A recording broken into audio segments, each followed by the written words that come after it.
12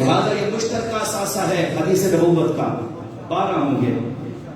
تو اللہ کہہ رہا ہے ہم تمہیں تمہارے امام کے ساتھ بلائیں گے.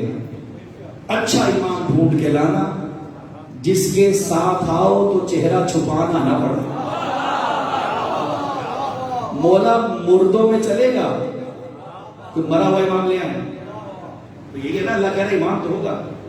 اب یا تو میرا کوئی زمانے کا امام ہوگا، بھئی سیاسی پارٹی کا لیڈر نہیں کہ آپ خان صاحب کا نام لے لیں. کون چاہیے؟ امام. امام بھی وہ چاہیے جس کے ہونے سے آپ نجات میں آئیں گے. تو پروردگار مردہ چلے گا، کیونکہ زندہ میں تو ایسا ہے کوئی نہیں ہمارے پاس تو بہت ہے، لیکن مشترکہ بات کرو تو پروردگار مردہ چلے گا. آوازیں نہیں، مردہ نہیں، مردوں میں ایمان لاؤ.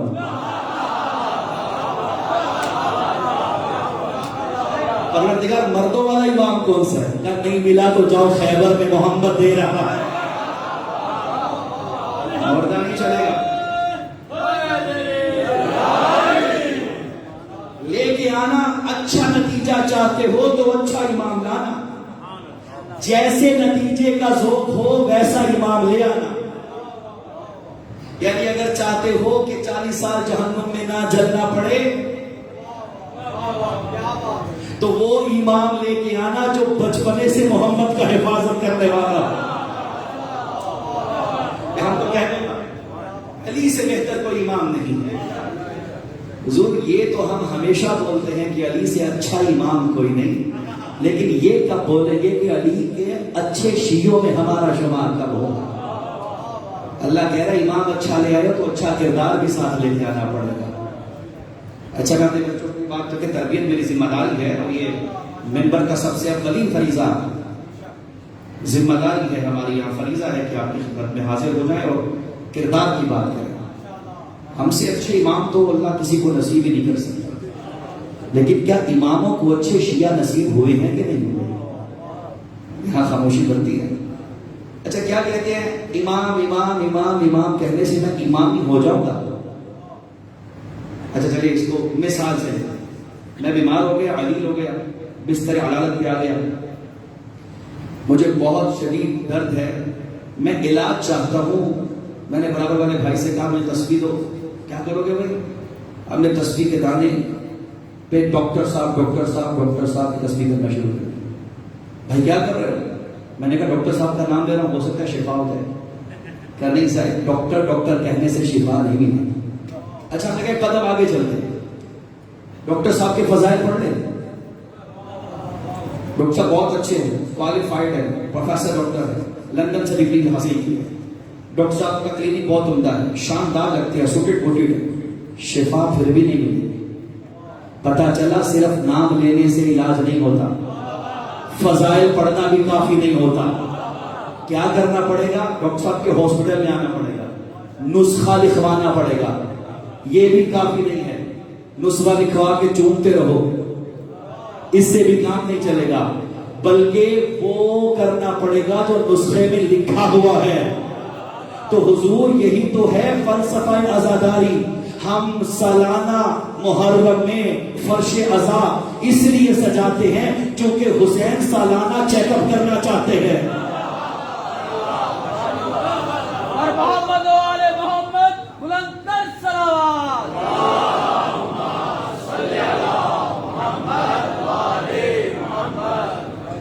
حسین وہ مسیحا ہے جس نے جگہ جگہ سالانہ کلینک کھول رکھا ہے. میرے مولا یہ کہہ کے گئے تھے انی لم اخرج اشرب ولا مطر ولا ظالم ولا مفسد. ہم کسی دنگا و فساد و فتنہ و چپتلش کے لیے نہیں جا رہے. انما خرجت لطلب الاصلاح فی امت جد رسول اللہ. اس جملے کی گہرائی کو وصول کیجیے گا. حسین فرما رہے ہیں جدھر جدھر بگاڑ ہوگا ادھر ادھر حسین ہوگا. اگر میرے دل میں بگاڑ ہے تو حسین میرے دل تک آئے گا، میری روح میں امراض ہے تو مسیحا یہاں تک آئے گا. لہٰذا میرے بچوں کو، جوانوں کو یہاں پہ ممبر سے یہ پیغام جانا چاہیے کہ صرف نام حسین کافی نہیں ہے، بلکہ نسخہ حسین پہ عمل کرنا پڑے گا. اور بڑے بڑے بیمار ہیں تاریخ میں جنہیں حسین نے 1-2 پہر میں ٹھیک کر دیا. لیجئے یزید کے خیمے سے چلنے والے حر کو لیجئے. میرے ذہن میں ایک واقعہ آ رہا ہے. ایران کے عالم دین فرماتے ہیں دیکھیں جب بھی مجلس حسین پر ایک نیت ضرور کیا کیجیے. آتے آتے کہیے گا سرکار ہم آپ کے بابا کے حکم کے مطابق، آپ کے بابا نے کہا تھا کہ علی کے نزدیک دنیا جوتیوں کی طرح ہے، ہم بارگاہ میں دنیا اتار کے فرش عزا پہ آتے ہیں. سرکار میرے دل سے دنیا کی جوتیاں آپ اتار دیجیے، مجھے شفا کے لیے سے تشریف لائیے. بارگاہ کے دروازے پہ 2 لحظے ٹھہر کے اس نیت سے آئیے کہ حسین تو بڑا لجپال ہے، تیرے دربار سے تو بڑے بڑے لا علاج کو بھی شفا میسر ہے. سرکار آپ کی بارگاہ میں آئے. اور ایک عالم دین ہے اصفہان کی، وہ فرماتے میں مجلس اذان پڑھ رہا تھا، تبلیغات جاری تھی، یہاں دروازے پہ شور ہوا بارگاہ کے. بس اوقات کچھ چھوٹے موٹے معاملات ہو جاتے ہیں. تو میں نے بعد میں پوچھا کیا ہوا، تو کہا پتہ چلا کہ کوئی نشہ کیے ہوئے جوان تھا اور بارگاہ میں گھسنا چاہ رہا تھا. آپ کی محفل بڑی روحانی ہوتی ہے قبلہ. ہم نے کہا یہ کوئی عام ذاکر تھوڑی پڑھ رہا ہے، اتنے بڑے آیت اللہ پڑھ رہے ہیں. تو ہم نے اسے وہی بارگاہ سے باہر روک لیا. وہ روتا رہا، مجھے کہنے لگا مجھے عباس کے مسائل سننے ہیں، مجھے بارگاہ میں آنے دو. ہم نے اسے وہیں روک دیا کہ نہیں مولانا، ہم نے کہا کہ مولانا بہت عظیم ہے، ان کی محفل میں تم نہیں آ سکتے. ہم نے اسے باہر، تو مولانا فرماتے ہیں پھر کہنے لگے نہیں حضور بات بھی خبر نہیں ہوئی. اب وہ جو متولی ہے جس نے یہ کام کیا وہ بتاتا ہے داستان حکمت کے اندر یہ واقع. کہنے لگا کہ میں رات کو خواب میں سویا تو مجھے نظر آیا کہ میں کربلا میں ہوں، کربلا میں ہوں اور حسین کے دروازے پہ کھڑا. درباری مجھے دروازے میں داخل نہیں ہونے دے رہا. تو میں نے پلٹ کے کہا مجھے آنے کی اجازت دو. اس نے کہا حسین کہہ رہے ہیں دربار عظیم ہے، تو نہیں آ سکتا.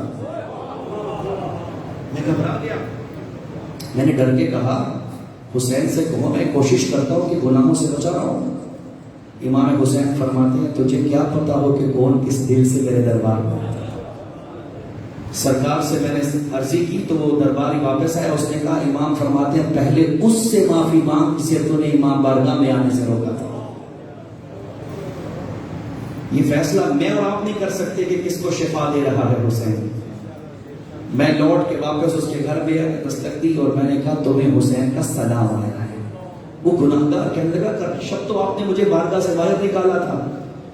اس نے کہا تو نے کیا کیا؟ کہا جس وقت آپ نے مجھے داخل نہیں ہونے دیا نا تو میں نے وہیں خاک پہ بیٹھ کے عباس علمدار سے کہا تیری حسین بڑی مانتے ہیں، عباس میری سفارش کر. میں نے دل کو صاف کیا، حسین نے سلام بھیج دیا. لہٰذا ہمیں دلوں کو پاک کر کے فرش عزا پہ آنا ہوگا. عزیزان مظلوم کربلا، یہ فرش عزا گریا اس لیے کروایا جاتا ہے تاکہ اندر کی آلودگی ختم ہو سکے.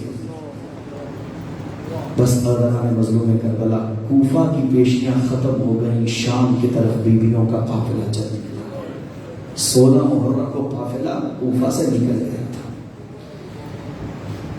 آپ کی بھی چھوٹی چھوٹی بیٹیاں ہوں گی، بیٹیوں سے زیادہ پیار کیا کریں. شریعت کا حکم ہے کہ اگر والد تحفہ لے کر آئے تو بیٹے سے پہلے بیٹی کو تھمائے، اس لیے کہ بچیوں کے دل بڑے نازک ہوتے ہیں.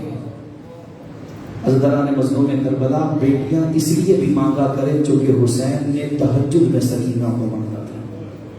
اور میرے مولا فرماتے تھے مجھے اس گھر میں سکون نہیں آتا جس میں رباب و سکینہ موجود نہ ہو. ہر شب اپنے بابا کی چھاتی پہ سونے والی یہ لاڈلی. ایک شخص میرے امام کے پاس آیا اور آ کے کہنے لگا سرکار اللہ نے مجھے بیٹی دی ہے. امام نے فرمایا اس کا نام کیا رکھا ہے؟ کہنے لگا فاطمہ. جیسے باز کی آنکھوں میں آنسو آ گئے نا، میرے چھٹے امام بھی روتے روتے زمین پر بیٹھے اور رو کے فرمایا جس بچی کا نام فاطمہ رکھو نا اسے تماچا نہ مارنا. اس بچی کا نام فاطمہ رکھو نا پھر اسے کبھی بھول کے بھی چھڑک نہ لیں. آجا ایسا کیوں؟ فرمایا اس لیے کہ جب تماچا لگتا ہے ہمیں کربلا کی فاطمہ یاد آ جاتی ہے. اجرکم اللہ تکلف نہیں کریں گے. حضرات مظلوم کربلا بڑی لاڈلی بیٹی ہے حسین کی سکینہ. اور وہ وقت آ گیا جب آخری رات تھی. حسین سب خیموں سے نکل کے شب عاشور سکینہ کے خیمے میں آئے ہیں.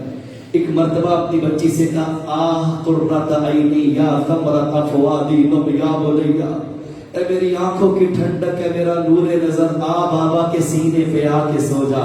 عزادارو جو بیٹیاں سلانے والے ہو نا، قدم تیز بڑھائے، بابا کی چھاتی پہ آ کے لگ گئی اور رو کے فکرہ کا، بابا سکینہ بڑی دیر سے پیاسی ہے، بابا سکینہ بڑی دیر سے مضطرب ہے۔ میرے مولا نے سکینہ کے سر پہ پیار کرنا شروع کیا، بچی بابا کی آغوش میں سو گئی۔ جو رونے کے لیے آیا ایک دم تڑپ کے سکینہ خاک پہ بیٹھی، کہنے لگی بابا میں نے خواب میں دادی زہرا کو دیکھا، دادی زہرا کے سر کے بال کھلے ہوئے تھے، مجھے رو کے کہہ رہی تھی سکینہ یہ سونے کی رات نہیں ہے، سکینہ یہ تیرے بابا کی آخری رات ہے۔ بس اللہ تعالیٰ نے مظلوم کربلا آ گیا، عصر عاشور کا وقت، حسین رہوار پر سوار ہوئے، ایک مرتبہ ذوالجدہ کی گردن پہ تھاپی دی، اے رہوار تیرا آخری سفر ہے، ذوالجدہ ہے کہ نہیں چلتا۔ ایک مرتبہ گھوڑے نے گردن موڑی، رونے والوں کیا دیکھا، پچھلے صبح پہ چھوٹی فاطمہ ہاتھ رکھ کے بیٹھی ہے اور ایک نوحہ پڑا، یا جواد ابی، اے میرے بابا کا گھوڑا، ایک پہر ٹھہر میں بابا سے ملنا چاہتی ہوں۔ حسین نے خود کو خاک کربلا پہ گرایا، یا ایک مرتبہ سکینہ کو پیار کیا اور ایک جملہ فرمایا، سکینہ ہو سکتا ہے میں تیرے لیے پانی کا بندوبست کروں۔ بچی نے پانی کا نام سنا، تڑپ کے کہنے لگی بابا علی اکبر بھی پانی لینے گیا تھا، بابا چچا عباس بھی پانی لینے لگا۔ یا ایک مرتبہ میر انیس نے فقرہ کہا کہ سکینہ نے کہا ہوگا بابا نہ سکینہ کو پانی چاہیے نہ پیاس، بس ایک بار مجھے گودی میں لے لو، بابا ایک بار میرے سر پہ پیار کرو۔ اللہ تعالیٰ نے مظلوم کربلا کی زحمتیں ختم کرو۔ آ گئی شام غریبا، بابا کی چھاتی پہ سونے والی شہزادی کربلا کے اندر کبھی دائیں جاتی ہے اور ایک صدا بلند کرتی ہے، آئینہ آئینہ یا ابتا، بابا تجھے سکینہ بلا رہی ہے، بابا تیری شہزادی ملنے کو آ رہی ہے۔ عزادارو ایک کمینہ گھڑ سوار قریب آیا، یہ آ کے کہتا ہے بچیا ابھی رات میں کسے ڈھونڈ رہی ہے؟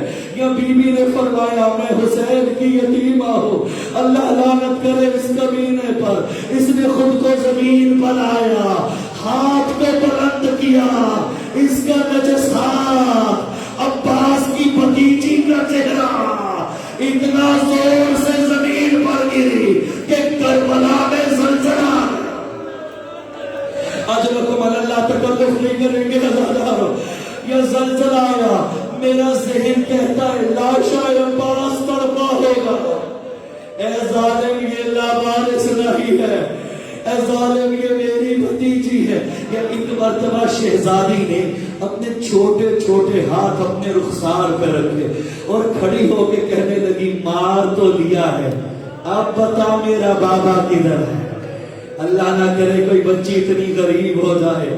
عزادارو آپ نے دیکھا ہوگا بچیوں کو کس پیار سے بابا کے جنازوں پہ لایا جاتا ہے، کوئی سر پہ پیار دے رہا ہوتا ہے، کوئی کہہ رہا ہوتا ہے بیٹا آج کے بعد تیرا بابا میں ہو۔ کس رنگ میں بابا کے جنازے پہ آئی ہے سکینہ، اس لعین نے تیر کو کمان میں جوڑا، یا ایک سمت میں تیر روانہ ہوا، لاشا حسین پہ تیر پیوست ہوا۔ یہ لعین کہنے لگا جہاں تیر لگا ہے وہ شبیر کا جنازہ، یا ننھے قدم چلتی ہوئی بابا کے جنازے پہ آئی، کیا دیکھا کٹی گردن والا جنازہ۔ بچی نے اپنے ہاتھوں سے بابا کے جنازے سے تیر کو ہٹانا شروع کیا، یا کٹی ہوئی گردن سے آواز آئی، اے سکینہ میرے شیعوں سے کہنا جب کبھی ٹھنڈا پانی پینا رخ کربلا کی طرف موڑنا اور کہنا السلام علیکم یا ابا عبداللہ۔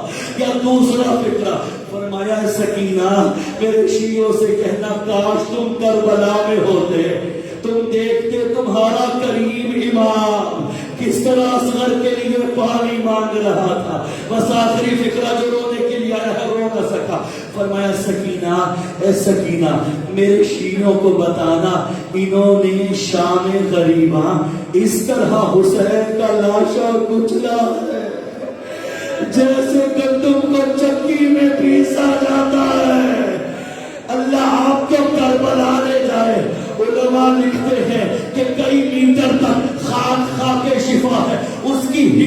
لیے جہاں جہاں تک لاش حسین گیا.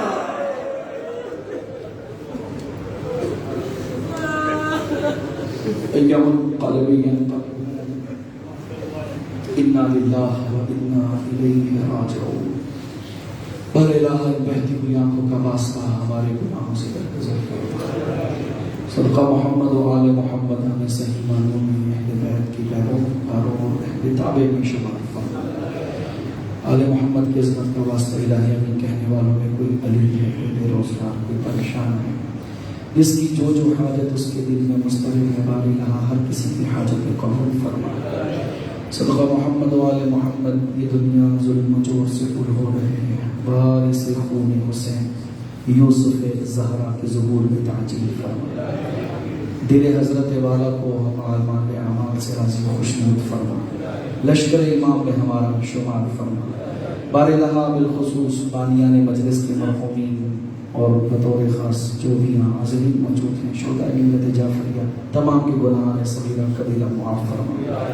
اعلیٰ علیین میں جگہ عنایت فرما. بروز حشر شفاعت محمد و آل محمد سے بہرہ مند فرما. بار الہ تمام دعاؤں کو اپنی بارگاہ عظمت پناہ میں شرف قبولیت عطا فرما. ربنا تقبل منا انک انت السمیع العلیم. آمین یا رب العالمین. جملہ مرحومین مرحومات بعد مجلس کے مرحومین اپنے مرحومین و شہداء ملت جعفریہ کے لیے سورہ مبارکہ الفاتحہ.